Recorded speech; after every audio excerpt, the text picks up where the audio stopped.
اديك عين يا كلب. وقف.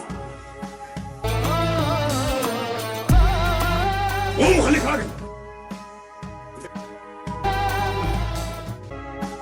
خدي بقى حته الشوكولاته دي حلو. ضربت واتسرق مني الموتوسيكل والافلام كلها والفلوس. نعم يا اخويا، بس عملت محضر في الاسم. هعمل ايه؟ يحلم بيه كلنا اتكلمنا مع بعض على فكره، دي معلومه لازم الناس تعرفها. انا نفسي والله وليه نبقى اصحاب يعني هو ده، ما انا مش هبقى صاحبه غصب عنه يعني. واد في بوفيه معايا فلوس كتير 30,000 جنيه. يلا يا شاطر، خد اخواتك وروح لهم. عبده موطة الحمد لله على السلامة. ما خلص ما بقتش اشوف اول واحد يبقى بعيد. انا بابا كل شيء كرانشي، انا بابا كل شيء